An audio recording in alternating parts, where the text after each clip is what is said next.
नमस्कार दोस्तों, स्वागत है आपका डायनेमिक डीके में daily news with Dinesh Kumar के। आज की वीडियो में हम बात करेंगे 20 जून 2020 की इंपॉर्टेंट न्यूज के बारे में। पहले आज के वीडियो के की अट्रैक्शंस देख लेते हैं। हमारे आज की वीडियो में गरीब Kalyan Rozgar Abhiyan, common service centres, PM Svanidhi scheme, small industries development bank of India, NITI Aayog, council of scientific and industrial research, central drug research institute, Asian infrastructure investment bank, national federation of the blinds of India, Bombay stock exchange तथा national stock exchange जैसी संस्थाओं का जिक्र आया है, जिसे मैंने brief introduction के साथ वहीं पर अलग कलर में हाईलाइट कर दिया है। तो इन सब के बारे में जानने के लिए आप स्लाइड्स को ध्यान से पढ़िएगा। चलिए वीडियो शुरू करते हैं। भारत चीन सीमा की स्थिति पर चर्चा के लिए कल प्रधानमंत्री नरेंद्र मोदी द्वारा बुलाई गई ऑल पार्टी मीटिंग में 15 से अधिक राजनीतिक दलों के अध्यक्षों ने भाग लिया। पूर्वी लद्दाख की गलवान घाटी में भारत और चीन की सेनाओं के बीच हाल की हिंसक झड़प के मद्देनजर यह बैठक महत्वपूर्ण थी। हमारे प्राइम मिनिस्टर ने कहा कि हमारे 20 बहादुर जवानों ने अपनी जान गंवाई, किंतु हमारी मातृभूमि की ओर देखने का दुस्साहस करने वालों को एक सबक भी सिखाया। इस घटना में ना तो हमारे किसी क्षेत्र पर और ना ही हमारे किसी पोस्ट पर कब्जा हुआ है। भारत शांति और मित्रता चाहता है, किंतु हमारी संप्रभुता हमारे लिए सर्वोच्च है। हमारी सेना को सभी जरूरी कदम उठाने की पूरी छूट दी गई है। उसके अलावा सरकार ने सीमाओं को और सुरक्षित बनाने के उद्देश्य से सीमा क्षेत्र अवसंरचना निर्माण को प्राथमिकता दी है। सभी दलों के नेताओं ने सरकार के साथ मिलकर खड़ा रहने की प्रतिबद्धता जाहिर की और प्रधानमंत्री के नेतृत्व में आस्था प्रकट की। विदेश मंत्रालय के प्रवक्ता अनुराग श्रीवास्तव ने बताया कि भारत ने चीन से कहा है कि वह अपनी गतिविधियों को वास्तविक नियंत्रण रेखा यानी कि लाइन ऑफ एक्चुअल कंट्रोल के उस पार अपने क्षेत्र तक ही सीमित रखे।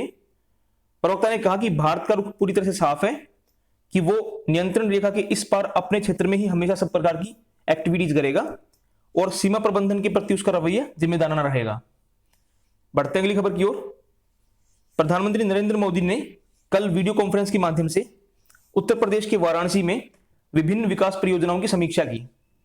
इस दौरान काशी विश्वनाथ मंदिर परिसर में चलाए जा रहे कार्य की प्रगति के बारे में एक प्रेजेंटेशन भी दी गई।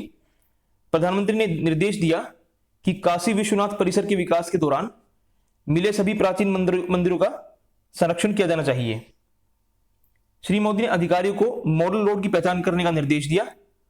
इस सड़क को स्थानीय नागरिकों की भागीदारी से गौरव पथ के रूप में विकसित किया जाएगा और इस पर काशी की धरोहर देखने को मिलेगी। बढ़ते अगली खबर की ओर। प्रधानमंत्री नरेंद्र मोदी ग्रामीण क्षेत्रों में आजीविका के साधन उपलब्ध कराने की व्यापक योजना गरीब कल्याण रोजगार अभियान की शुरुआत आज करेंगे। हमने कल के वीडियो में बताया था इसके बारे में। श्री मोदी वीडियो कॉन्फ्रेंस के जरिए बिहार के खगड़िया जिले के तेलियाहर गांव से इस अभियान की शुरुआत करेंगे। इस अवसर पर राज्य के मुख्यमंत्री नीतीश कुमार और उप मुख्यमंत्री सुशील मोदी उपस्थित रहेंगे। इस योजना का उद्देश्य अपने राज्यों को लौटे मजदूरों और ग्रामीण लोगों को रोजगार के अवसर उपलब्ध कराना है। 125 दिनों के इस अभियान को मिशन मोड पर लागू किया जाएगा और यह अभियान बिहार, उत्तर प्रदेश, मध्य प्रदेश, राजस्थान, झारखंड और ओडिशा के उन 116 जिलों में लागू किया जाएगा जहां पर वापस लौटने वाले श्रमिकों की संख्या 25,000 से ज्यादा रही है। हमारी केंद्रीय वित्त मंत्री निर्मला सीतारमण ने बताया कि इस अभियान के माध्यम से 50,000 करोड़ रुपए के सार्वजनिक कार्य करवाए जाएंगे और योजना के तहत ग्रामीण क्षेत्रों में आधारभूत ढांचे का विकास किया जाएगा। अभियान के वर्चुअल उद्घाटन के अवसर पर 5 राज्यों के मुख्यमंत्री और संबंधित केंद्रीय मंत्रालयों के मंत्री भी शामिल होंगे। इस अभियान को सामान्य सेवा केंद्रों यानी कि कॉमन सर्विस सेंटर्स और कृषि विज्ञान केंद्रों के माध्यम से संचालित किया जाएगा। आगे बढ़ते हैं। आवास और शहरी कार्य मंत्रालय तथा जो सिडबी है हमारा, उसने एक समझौते पर हस्ताक्षर किए हैं। सिडबी को प्रधानमंत्री स्वनिधि योजना को लागू करने वाली एजेंसी के लिए बनाने के लिए समझौता किया गया है। मंत्रालय ने रेहड़ी पट्टी के कारोबार से जुड़े लोगों के लिए प्रधानमंत्री आत्मनिर्भर निधि यानी कि पीएम स्वनिधि योजना की 1 जून से शुरुआत की थी। लॉकडाउन की अवधि के दौरान बुरी तरह प्रभावित रेहड़ी पट्टी वालों को किफायती ऋण उपलब्ध कराने के लिए योजना शुरू की गई है और इस योजना के अंतर्गत 50 लाख से अधिक लोगों को लाभ पहुंचाने का लक्ष्य है। रेहड़ी पटरी का काम करने वाले लोग इस योजना के अंतर्गत 10,000 रुपए तक का कार्यकारी पूंजी ऋण ले सकते हैं और ऋण की किस्त 1 साल की अवधि में चुकानी होगी। बढ़ते आगे, बात करते हैं कोविड-19 पर अपडेट की। केंद्र सरकार ने कहा है कि देश में कोविड-19 से रोगियों के ठीक होने की जो रेट है वो 53.80% तक पहुंच गई है और कोरोना वायरस से पीड़ित कुल 2,04,771 मरीज अब तक ठीक हो चुके हैं। पिछले 24 घंटों के दौरान 10,386 रोगी ठीक हुए और वर्तमान में देश में कोरोना के एक्टिव मामलों की संख्या जो है वो 1,63,248 है। स्वास्थ्य और परिवार कल्याण मंत्रालय ने कहा है कि पिछले 24 घंटों के दौरान कोविड-19 के कुल 13,586 नए मामले सामने आए हैं, जिन्हें मिलाकर ऐसे मामलों की संख्या 3,80,532 हो गई है। देश में कोविड-19 महामारी प्रसार के बाद से एक ही दिन में इतनी बड़ी संख्या में मामले सामने आए हैं। पिछले 24 घंटों में 336 लोगों की मौत होने के साथ ही देश भर में मरने वालों की संख्या 12,553 हो चुकी है और हमारे देश में जो डेथ रेट है वो 3.30% तक पहुंच गई है।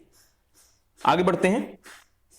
नीति आयोग के सदस्य की अध्यक्षता वाली समिति ने दिल्ली के प्राइवेट हॉस्पिटल्स में कोविड-19 उपचार के लिए शुल्क की अधिकतम सीमा तय करने की सिफारिश की है। समिति ने आइसोलेशन बेड के लिए 8 से 10,000 रुपए, वेंटिलेटर सपोर्ट के बिना आईसीयू के लिए 13 से 15,000 रुपए और वेंटिलेटर के साथ आईसीयू के लिए 15 से 18,000 रुपए का शुल्क तय करने की सिफारिश की है। इसमें पीपीई यानी पर्सनल प्रोटेक्शन इक्विपमेंट की लागत भी शामिल है। गृहमंत्री अमित शाह ने लोगों को राहत देने के लिए नीति आयोग के सदस्य डॉक्टर विनोद पाल की अध्यक्षता में समिति का गठन किया था। यह समिति आइसोलेशन बेड, वेंटिलेटर सपोर्ट के बिना आईसीयू और वेंटिलेटर के साथ आईसीयू के लिए दिल्ली में प्राइवेट हॉस्पिटल के शुल्क तय करने के लिए बनाई गई थी। कई बैठकों में गृहमंत्री द्वारा दिए गए निर्देशों के अनुसार कोविड-19 के बढ़ते मामलों को रोकने के लिए दिल्ली में परीक्षण की क्षमता बढ़ा दी गई है। दिल्ली में कोरोना वायरस के नमूनों की जांच की दर दुगनी कर दी गई है और 15 से 17 जून के बीच 27,000 से अधिक नमूने एकत्र किए गए हैं। दिल्ली के 242 कंटेनमेंट जोन में घर घर जाकर किया जाने वाला जो स्वास्थ्य सर्वेक्षण था वो कल पूरा हो गया और इस दौरान कुल 2,30,000 लोगों का सर्वेक्षण किया गया। तुरंत परिणाम प्राप्त करने के लिए रैपिड एंटीजन टेस्ट के जरिए इस परीक्षण केंद्रों में 7,000 से अधिक लोगों का परीक्षण किया गया है। कोविड रोगियों के लिए बिस्तर की क्षमता बढ़ाने के लिए दिल्ली प्रशासन होटलों और अन्य सुविधाओं को कोविड देखभाल केंद्र में परिवर्तित कर रहा है।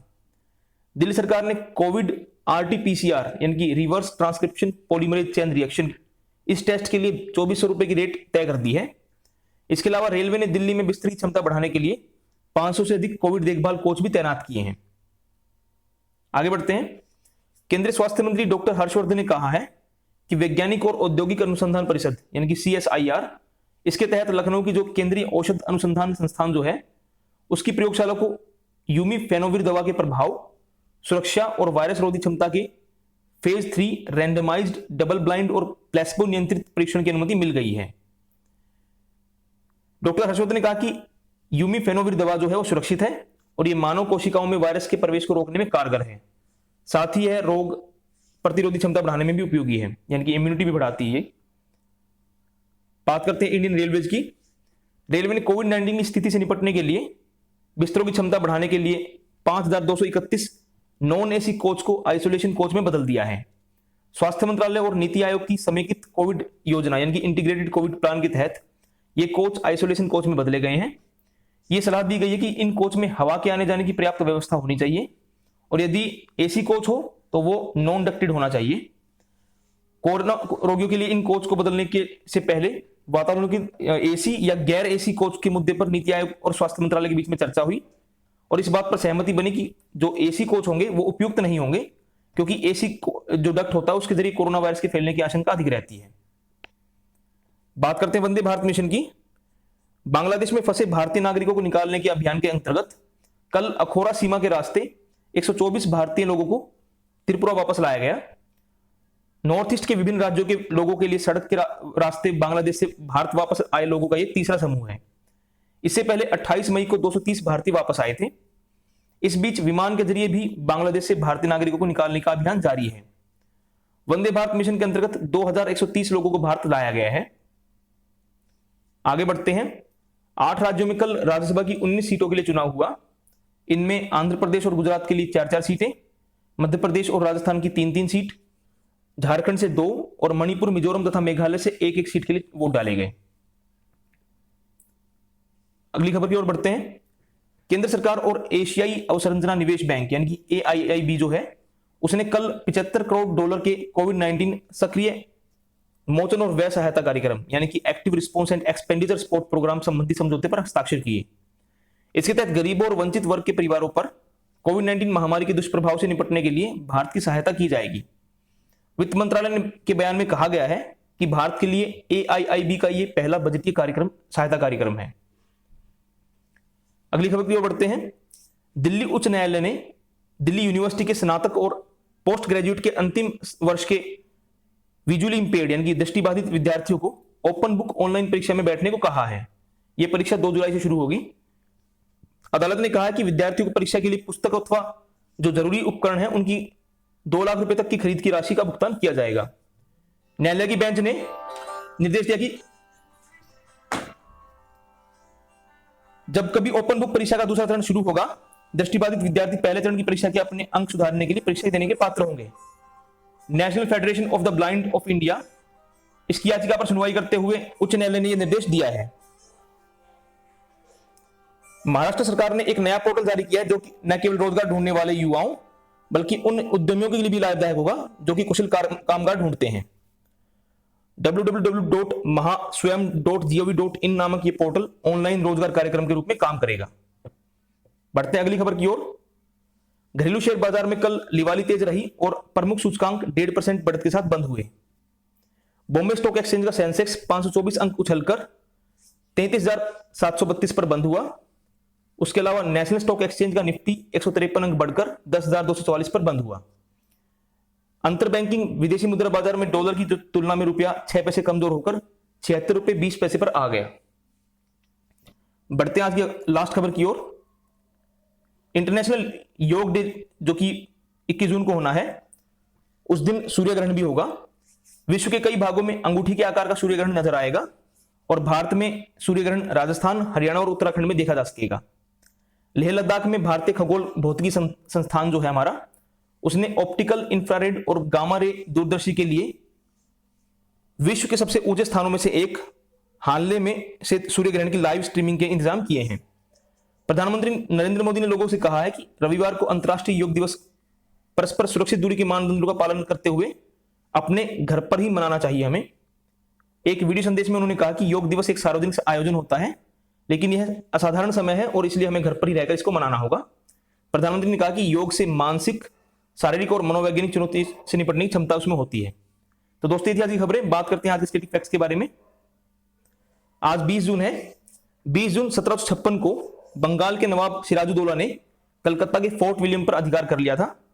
उसके अलावा इसी दिन 20 जून 1756 को ही इंग्लिश ईस्ट इंडिया कंपनी के एक कर्मचारी J.Z. होलवेल के अनुसार कलकत्ता में ब्लैक होल नाम की घटना हुई, जिसके अंतर्गत कंपनी से जुड़े कुल 146 लोगों को एक छोटे से कमरे में बंद कर दिया गया और सुबह तक उनमें मिस्टर होलवेल समेत कुल 23 लोग जीवित बचे। इस घटना का महत्व इसलिए है कि कंपनी ने इस घटना को बंगाल के तत्कालीन नवाब सिराजुद्दौला समेत आने वाले शासकों के विरुद्ध 7 साल तक चले आक्रामक युद्ध के लिए प्रचार का कारण बनाए रखा और अंग्रेज जनता का समर्थन प्राप्त कर लिया। 20 जून 1837 को विक्टोरिया जो थी वो 18 साल की उम्र में अपने अंकल किंग विलियम फोर्थ की डेथ के बाद यूनाइटेड किंगडम की महारानी बनी। उनका जो शासनकाल था वो 1901 तक चला, लगभग 64 साल तक वो महारानी रही। 20 जून 1840 को अमेरिका के आविष्कारक सैमुअल मोर्स को उनके इलेक्ट्रोमैग्नेटिज्म के प्रयोग वाले टेलीग्राफ का पेटेंट प्राप्त हुआ।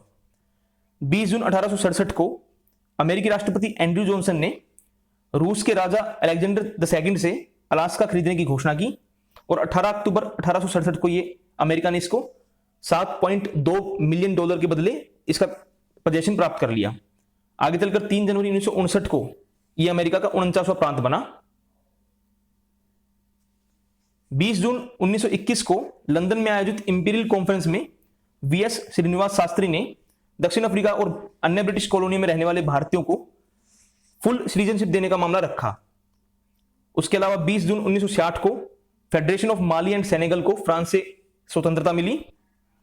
20 जून 1966 को ब्रिटेन की शीरा स्कॉट जो है वो पूरे वर्ल्ड का अकेले उड़ान भर के चक्कर काटने वाली पहली महिला बनी। 20 जून 1968 को अमेरिका के जिम हाइंस जो हैं वो 100 मीटर की दौड़ को 10 सेकंड से कम समय में पूरा करने वाले वर्ल्ड के पहले व्यक्ति बने। 20 जून 1990 को एक क्षुद्र ग्रह जिसका नाम एस्ट्रॉइड यूरेका था उसकी खोज हुई। 20 जून 2016 को पर सेकंड 93 पेटाफ्लॉप गणनाएं करने वाला चीन का सुपर कंप्यूटर जो था, जिसका नाम सनवे ताही हुलाइट था, वो वर्ल्ड का सबसे तेज सुपर कंप्यूटर बन गया। 20 जून को हमारा जो यूएनओ है वो वर्ल्ड रिफ्यूजी डे मनाता है। इसके लिए यूनाइटेड नेशंस जनरल असेंबली द्वारा 4 दिसंबर 2000 को प्रस्ताव पारित किया गया था और साल 2001 से इसको मनाने की शुरुआत हुई थी। इस साल की इसकी थीम है एवरी एक्शन काउंट्स। तो दोस्तों, ये थी आज की खबरें और static facts. I hope you like the video. Please hit the like button, subscribe to my channel and don't forget to share it with all your friends. Thank you दोस्तों, bye.